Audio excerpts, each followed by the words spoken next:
Morning cheesecakes, something a little bit different today, but first, let's make a cup of tea.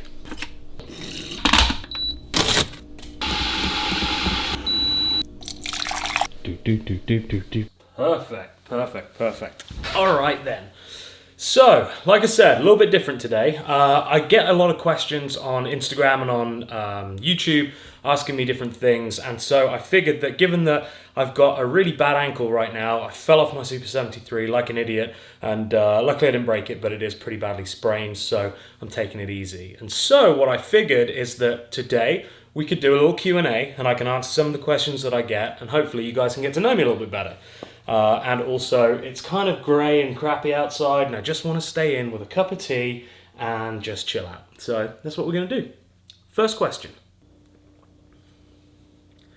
I like big mutts and I cannot lie. You other brothers can't deny. When a dog walks in with a... Well, if a dog walks in, I'm going to go pet it, aren't I? So this comes from Drew_Lonely or Linley_. Where are you originally from in the UK? Well, I'm actually from a little tiny town called Kenilworth, which is right in the middle. It's about 100 miles north of London. So if you were to stick a pin right in the centre of England, that's basically where I'm from. And I've always been drawn to like open bodies of water like the ocean and rivers and lakes and stuff. So it's kind of strange that I've always wanted to live by the beach, even though I lived in the most central part of England. But that's where I was born and raised. I grew up in Kenilworth, and then I moved and bought a place in Warwick, and I lived there until I moved out to California. So yeah, always in that little Warwickshire area. So you guys may have heard of Stratford-upon-Avon, where William Shakespeare was born. That's just down the street, or Birmingham is the nearest big city. Okay, question 2. Brandon asks, how did you get your start in videos and photography? That's a good question. So growing up, I always wanted to be a vet. And then I realized that you had to go to school for like 1,000 years to become one, and so I changed my mind and I decided that I either wanted to be a police dog handler, because I absolutely love dogs, or alternatively, I wanted to be a marine biologist and work with dolphins and be in the ocean. Like I said, I've always just loved the ocean. And so it's kind of weird that I'm now making YouTube videos for a living, but basically what happened was through school, I started to ride mountain bikes. And riding mountain bikes with my friends, I just started taking the camera along with me because I always liked snapping pictures and shooting little videos and stuff.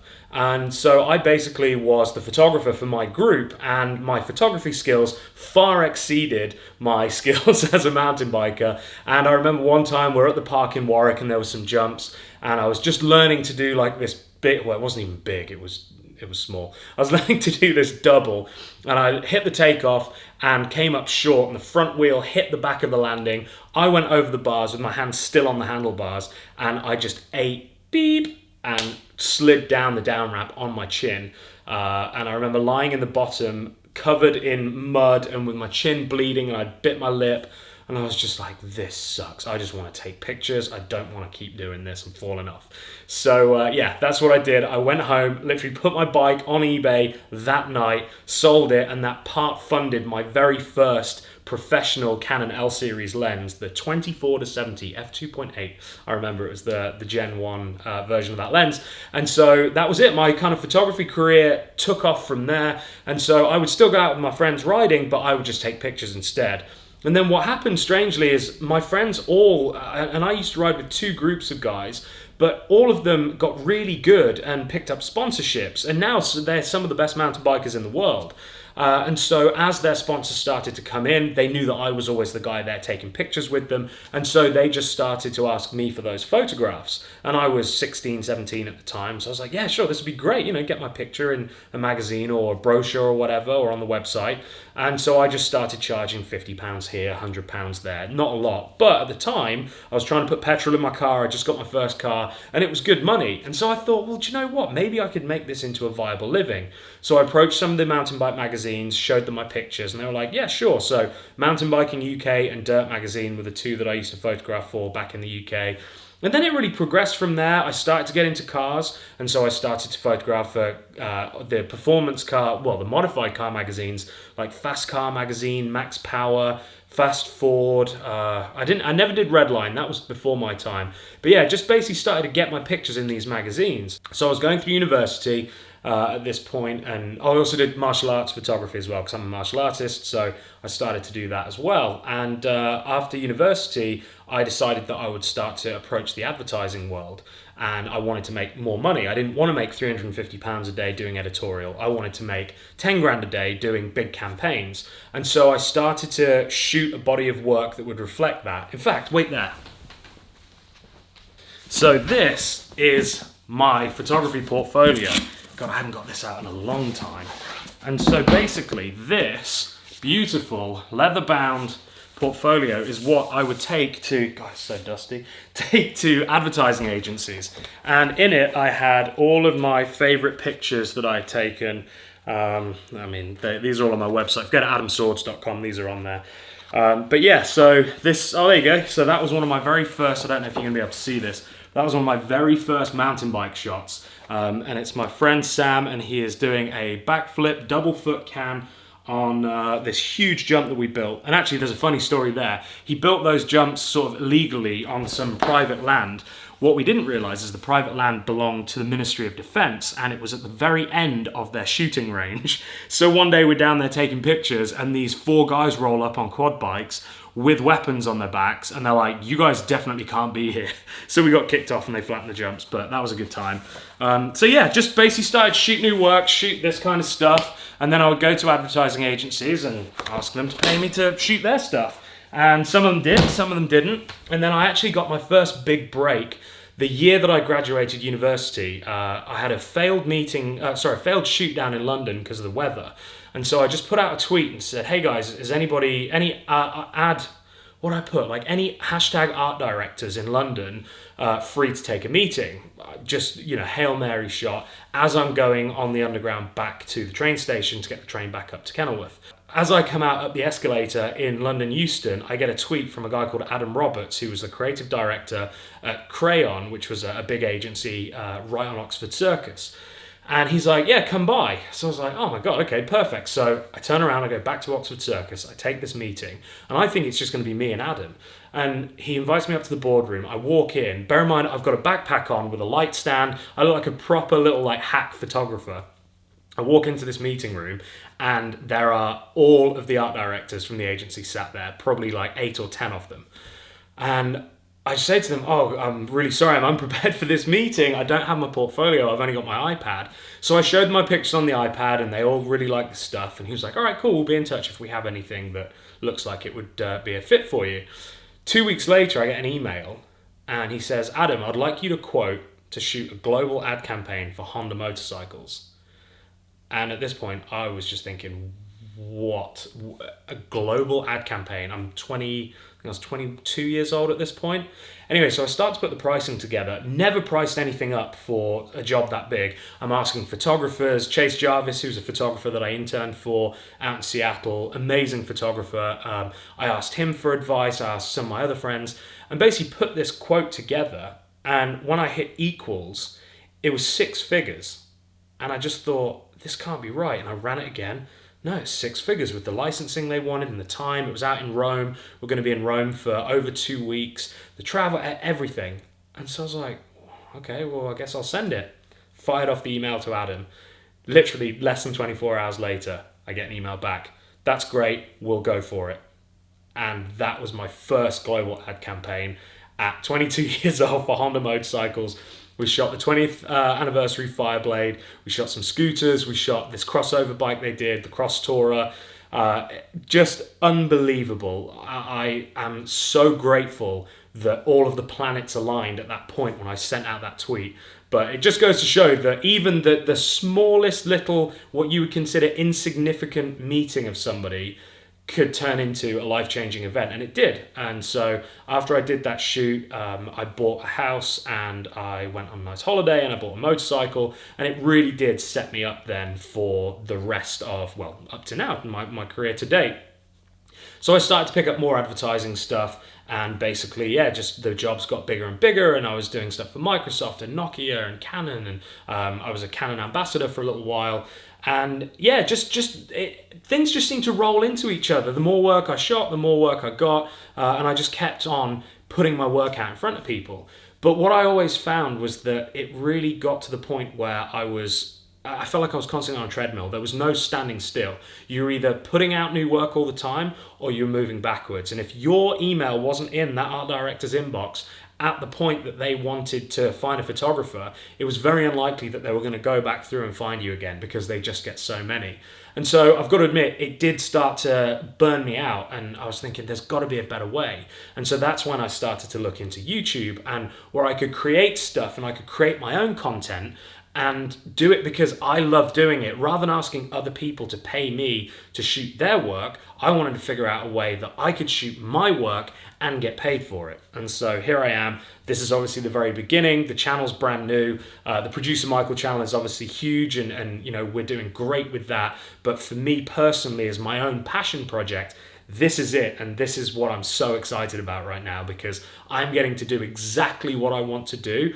And hopefully, as time goes on, I'll be able to make a good living from it, continue to do it, grow, evolve, and who knows, I'm super excited. So yeah, there's a very long answer of how I got into photography. So next question, this one is from Faris Farouk, and he says, Adam Swords, how did you and Producer Michael meet? So if you're new to this channel and you don't know the Producer Michael channel, I do another channel with my manager. He's actually my manager for my photography. Called the Producer Michael channel. It's a luxury lifestyle channel. We look at nice cars and watches and houses, and it's awesome. We have a great time. So that is what this is in reference to. So Producer Michael, or Michael Blakey, and I, we met on a supercar drive. So before I moved to California, I was here sort of getting a lay of the land, seeing if I could essentially move my business from the UK and bring it over here.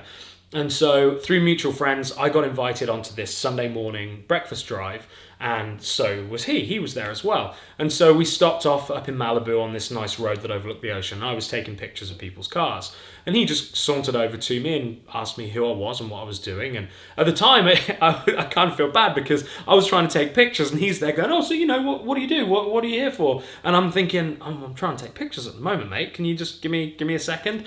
And so I finished taking pictures and then go chat to him. And obviously he's English, and so we were talking about where he was from, and we just kind of hit it off. And he asked me what I was doing in California, and I told him, and I said, look, I'm looking to find a visa sponsor. I need to work for somebody in order to get the O1 visa that I'm looking to come over on. I need to have somebody to work for. And so usually with an O1 visa, that's how it works. You get a company that will sponsor you, and then you work for that company. And so he was like, well, come by my office and we'll have a chat, and maybe I can introduce you to somebody who can help you out, whatever.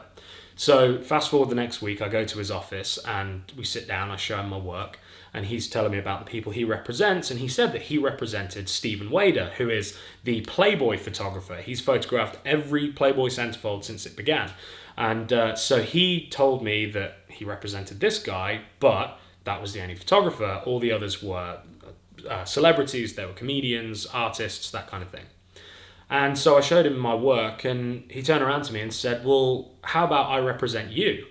And I was like, well, that would be great, because that then means that I am not restricted to working with one individual company. Because I have a manager, I can work for whoever I want, because my manager is my sponsor, and therefore he takes a cut of my earnings and the jobs come in, and that's how it works. So it was the perfect situation, and I cannot thank Michael enough for that, because there was no reason for him to come and chat to me. There was no reason for him to ask me to come to the office. There was no reason for him, to do any of these things. But because he did, he got to see my work and then realized that, this was going to be a mutually beneficial deal, because obviously he takes a cut of my earnings, so that's how he makes his money. And I get representation, so I get to bring my business to LA. So it was this perfect synergy that we had, where we were both able to help each other, and now I'm here in California. So that was how we met. And then from then I moved out here, my visa was approved, and my photography career kind of picked up from there. I was going out looking for jobs, and he was able to then do all of the bidding for me, which is great. I mean, if you guys are photographers, if there's anybody watching this who's a photographer, you'll know how much it sucks trying to take care of the creative and then also have to put your business head on and tell people, oh, well, it's going to be this much money. And so the beautiful thing about having a manager is it means that I deal with all the creative, Michael deals with all the money. I don't even have to talk to them about money. Michael handles that, and so I can just focus purely on the creative side, and so that worked great. So that is how producer Michael and I very first met, and yeah, super grateful that I got to meet that wacky clothed guy, because yeah, this is all possible because of that one chance meeting on that Sunday morning. Okay, next question. This is from Cobus Bother 84. Okay, is your toe next to your big toe bigger than your big toe? Is my toe next to my big toe bigger than my... Yes it is. It is. My toe next to my big toe is bigger than my big toe. Matt Stanny says, what do you miss most about the UK? The thing I miss most is my family and my friends, because I only get to see them 3 or 4 times a year, which I know is a decent amount considering I live on basically the other side of the planet. But yeah, I do. I really miss hanging out with my friends. I'm very lucky. My mum comes over here a lot, and so she is... It doesn't really go much past 2 or 3 months where we don't see each other, and that's amazing because, you know, my mum is my best friend. She raised me by herself. She did... I was about to say she did an awesome job then. That sounds very, very big-headed of me. What I mean is she hustled, she worked her ass off to make sure that I had every opportunity I could have in life. And so it was so important for me that I'm able to, you know, keep that relationship as close as it always has been. And that was one of the biggest concerns to me moving out here, was not being around my family. And yeah, it was that almost stopped me from doing it. But I'm just so grateful that I've got their support, and that, you know, I'm able to see them as much as I can. So I miss them a lot. I also miss the countryside. So I grew up in Kenilworth in Warwickshire, so it's it's not a rural town, it's a regular town, but it's in a nice area where there's lots of countryside around. Most importantly, the Cotswolds. That is my favourite place. Whenever I go back to England, I love to go to the Cotswolds. I used to love taking Benson, my dog, over there, so when I'd go back, I'd get him, and we'd go and go for walks over in the countryside, and there's just fields and rivers and lakes, and just you can go wherever you want. It's very different here in America, like owning a dog, and I know we can go up into the mountains and stuff and hike around there, but definitely the UK is brilliant for just being able to head off down a field, stop off at pubs on the way, and just, yeah, explore the countryside. So I really miss that. I also miss chips, like proper chips, not crisps chips, like proper chips. I'm vegetarian, so I don't have fish and chips, but yeah, proper English chips I miss. And the thing that I probably miss the most is a good curry. Oh, if you guys are ever in Kenilworth, go to the Sunam Curry House. That is the best Balti you'll ever have. And every time I go home, it's either, when I land, I either have it that night or I have it the night after, because it is my favourite. And I usually go 2 or 3 times when I'm back as well. So yeah, they're the things that I miss the most about the UK. Definitely don't miss the weather, because it's grey and overcast here today, which is nice because it means that I can kind of get cozy and, you know, have a break from the sunshine. But you get this every day, it sucks. So yeah, don't miss the weather. This one's from Andrew. He says, mate, is it everything you've hoped for moving to LA? I imagine that you have a lot more that you want to do. What else can you imagine doing in the next year? That's not how he wrote it. I think he was drunk when he wrote this, but that's what I think he meant. So Andrew, I have a lot to do next year. I've got a lot of plans, and there's a lot of things that I want to check off my list.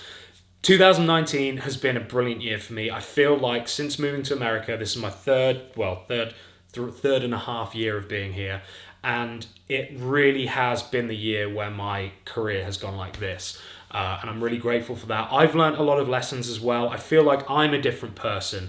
I feel more settled here now, and just like I've really got a solid foundation to build on. The first few years were kind of getting my feet under me, getting figured out, thinking, working out exactly what it is that I want to do. And so now I feel like I'm ready to start pushing forward and really, you know, getting to where I want to be. So for next year, I have a few goals. One of them is there is a certain car that I want to buy. I would like to do it by the end of next year. It's quite expensive. It's not anything that you guys would probably imagine I would want. Maybe you would. But yeah, so that is my kind of big goal, but I'm going to keep that a secret. I want to get the Mercedes finished, obviously. That's going to happen in the beginning of next year. I've already bought the car. So yeah, officially announcing on the channel, I have bought another Mercedes. So I've got a 1996 E300 up in Sacramento right now that I need to get shipped down here. But it's mine. I bought it. The title's in my name. So that's going to get done. And then I just want to grow this channel. I want to go on more adventures. Like, this has been such an amazing experience, even in the 6 or 7 weeks, however long it's been since I've started this channel. It's been forcing me to go out and do things. And you know, I would do this type of thing usually anyway, but it really does force my hand. And rather than sit here and go, oh, you know, well, maybe I can like just hang out around the house today or go down to the beach. It's like, no, go out, do something, have an adventure, find some fun. Just do something amazing, because I want to keep putting out this type of content for you. And I know this video is very different, but you know, the foot and all. But that is something that I'm very excited about in the new year. Is I have a lot of things that I want to do. I want to dive Lake Tahoe. I would like to go up into the forests and do some stuff up there. I want to go to Colorado and go hang out with my buddy who has all kinds of crazy toys. So we're going to do some stuff. I want to do a lot. I want to go somewhere tropical, do some diving. So yeah, there's a lot coming. I've got a lot of ideas. I have a whole list of episode ideas that I'm just kind of chipping off through. So yeah, big things coming for 2020. I'm so excited.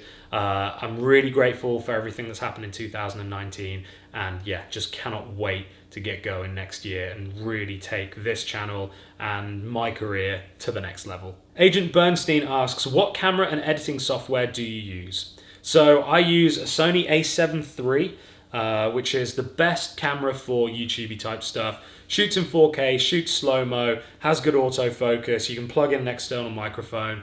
It's pretty lightweight, good choice of lenses for it, so it's ideal for what I need to do. I'm really not a nerdy photography guy. People ask me what camera they should buy and if this is better than this one. I have no idea. I shot with Canon all my life while I was shooting stills predominantly, and I just moved up to the next one every time I felt like I'd outgrown the camera. And then when I moved to doing more YouTube stuff, I bought the Sony, and this was the one that had the best reviews for the criteria that I needed to make. So this works for me. I'm sure there's others out there that would do as well, but I'm happy with this setup, and yeah, the quality's awesome. Editing software, I use Adobe Premiere Pro, and it's pretty much industry standard. So yeah, all my editing is done using that. A cup of tea, a cup of tea. Alrighty then. INJ. Have I got a hole in my sock? Oh, what? I only just bought these. I got these. Oh god, my leg. I got these really nice, thick, warm socks because I need to keep my ankle warm while it's healing, and I got a hole in it. Gotta go buy more. INJ65 says, "Are you planning to get more tattoos, and will you do a vlog about it?" Yes, I am planning to get more tattoos. I need to finish this one up. I still haven't done the inside of my bicep. So I need to finish that. I want to really get that done before Christmas. So I'm going to see. In fact, that's what I'm going to do. After this, I'm going to call my tattooist and I'm going to see if he can fit me in. All I've got to do is just have this rose here. I'm going to have 2 more roses in there and then some leaves and stuff to fill it out because I'm all the way up here. And then we're just going to go through the whole thing and just touch up little bits that need a little bit more shading and, you know, whatever, just so the whole thing is all finished. And then once this is done, I'm probably going to move to this arm. And I think I'm going to have something either here on my forearm or I don't know. But yes, more tattoos, chest, neck, maybe even legs. I wasn't really a big leg person, but I don't know. Once I started to get them, I really like them. So yeah, I am definitely going to do more tattoos. Also somebody, I don't think I've saved it, but somebody asked me what the meaning was behind the tattoos. Very quickly, so I have 3 angels. So I have 2 female angels here, and then I have a male angel up there. They represent my mum, my grandmother, and my grandfather. The carnation on the back of my hand, which some people say looks like a cabbage, which it does. The carnation is my nana's favourite flower. We lost her to lung cancer a couple of years ago, and so that was my first tattoo to sort of remember her by. So that was her favourite flower, and then on the male angel, he's got this shield here, and this represents my granddad, and on his shield, he also has a carnation, because, you know, like protecting my nana and all the rest of it. My knuckles, I have a wave because I like the ocean, and it also looks like the White Claw logo, which I also kind of like. I got a heart because I didn't know what to put on that one. I got a palm tree because I moved to the beach, and then I got a diamond because that's my granddad's birthstone.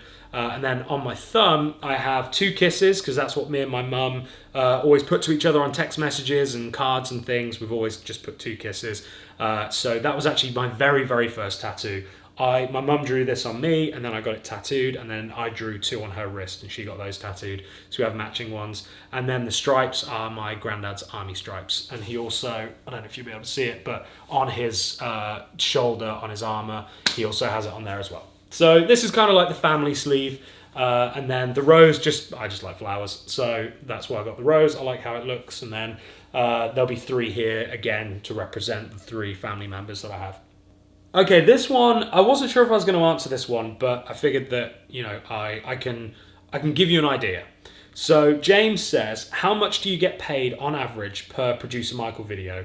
Or do you percentage split the profits? If so, who gets what? Personal question, I know, but genuinely interested. So I'm not going to tell you exactly what we make from the channel just because that's not very tasteful. But there is a common misconception that Michael is my boss. Michael isn't my boss, so he's my photography manager, which means that of anything that I earn from my photography, he gets a percentage cut as my manager, as does every other celebrity or performer or actor, whatever it is. Like, that's how management works. So that's our one business relationship. The other business relationship is the YouTube channel, and that we are partners in. So we have a percentage split of any profit that the YouTube channel makes, and we split that between us. So yeah, I don't get paid per video. We just, at the end of every month, we look at what we've earned, and then we split that money between us, and we have a certain percentage split on that. Like I said, I'm not going to say what that split is just because it's not particularly tasteful. But yeah, it's a very fair split when you consider, Michael bought all of his audience, and Michael is the face of the channel, and so he brings that to the table. I bring in my skill as a photographer and videographer and editor, and I handle all of the uploading and all the rest of it. So yeah, we're both sort of compensated fairly for the things that we both bring to the channel. BGL Nelson says, hey Adam, how's the Panerai so far? Any target for your next watch? Well, that's funny actually, I'm wearing the G-Shock today just because I'm slobbing around the house. But the Panerai is doing great. I absolutely love that watch. Yeah, love it, love it, love it. Next watch, I don't know. It's either going to be an AP offshore or it's going to be a Rolex Deep Sea.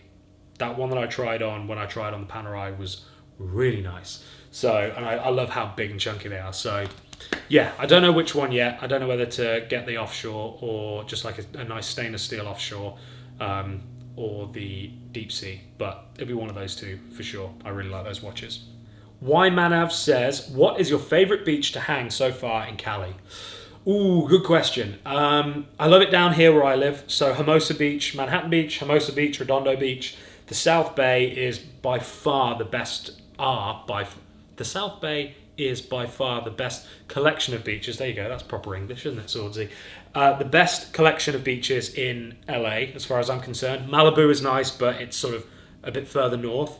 Santa Monica is nice, but it's very busy and touristy. Venice is cool, but it's also a bit smelly, and there's lots of like weird people there. I used to live there. I lived there for almost 18 months, so I love Venice. But in terms of just a nice, beautiful Southern California beach, Hermosa, Manhattan, they're my two favorites here.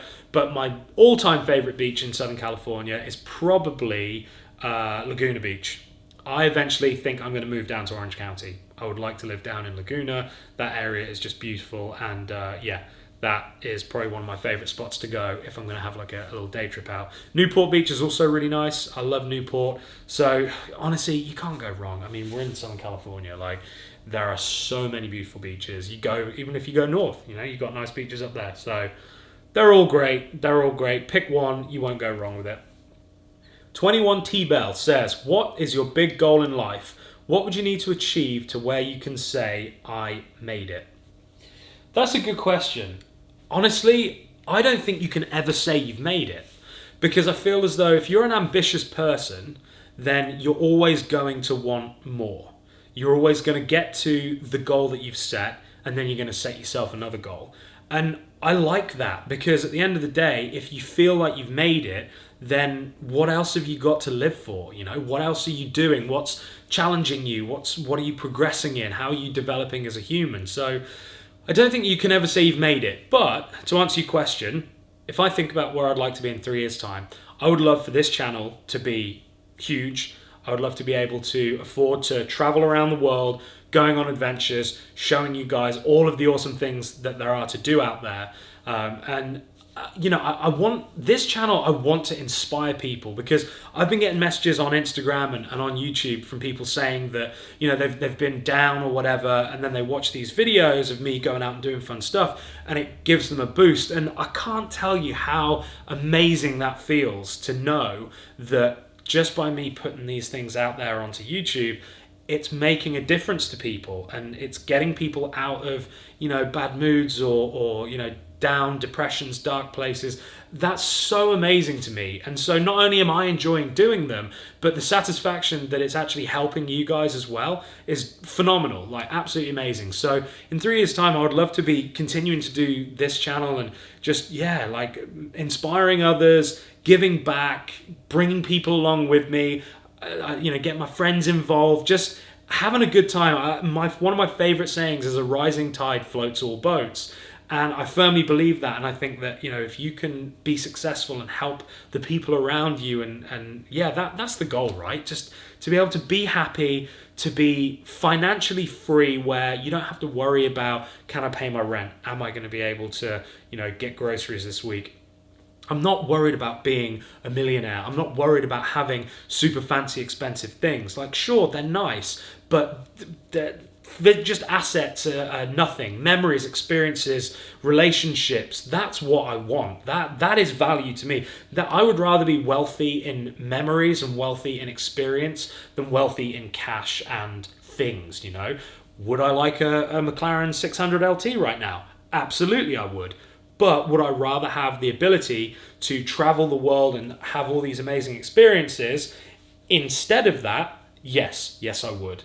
Would I like to have them both? Absolutely, yeah. Because then what I do is I do cool stuff with the McLaren. And by the way, that isn't the car that I'm looking to buy by the end of 2020. I mean, don't get me wrong, it'd be cool if I could, but it's something different. But right now, if I was going to buy a supercar, it would be a 600 LT.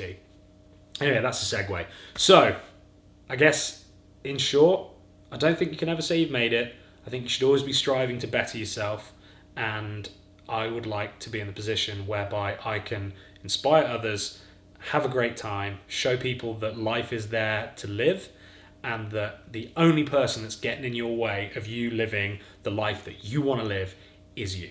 Okay, so I think that is all of them. Oh wait, one last one. Vigland says, do you plan on launching a merch line anytime soon? Yes, I do. So, and actually that segues in nicely from the last thing. So obviously, making this channel, it costs money. I have to go out and spend my time filming these things and editing. And, if I go out and do stuff, then everything costs money, unfortunately. And so what I'm going to do is I'm going to start a little merch line with the logo, the 2X's and the swords logo that you might have seen maybe on my Instagram. I really dig it. I've got it on my car. I did some mock-ups for some t-shirts and they look super cool. Obviously, I love the neon yellow. And so, yeah, I'm going to put out some t-shirts and hoodies. And then I've also got some ideas for some other cool stuff. Maybe some like limited edition drops that I'm going to do with an artist friend of mine. She does these badass illustrations. And so I was thinking maybe doing a cool shirt that says like morning cheesecakes. And then it's got this like cartoony cheesecake thing. Even if you guys don't buy it, I'll wear it because I think that'd be cool. So yeah, I've got some ideas, and so if you guys can support me with the merch line, that would be great. I don't just want to create just like a logo on some tats so that you guys can wear it. I want to create cool stuff that you guys are going to love to wear and really enjoy. And then with the proceeds from that, I can put it back into the channel, travel, do more things, put out more rad content. So that is coming. That's coming very soon, in fact. So keep your eyes peeled. I'll let you know on the channel, obviously, as soon as you can get some stuff. And I appreciate all of your guys' support ahead of time.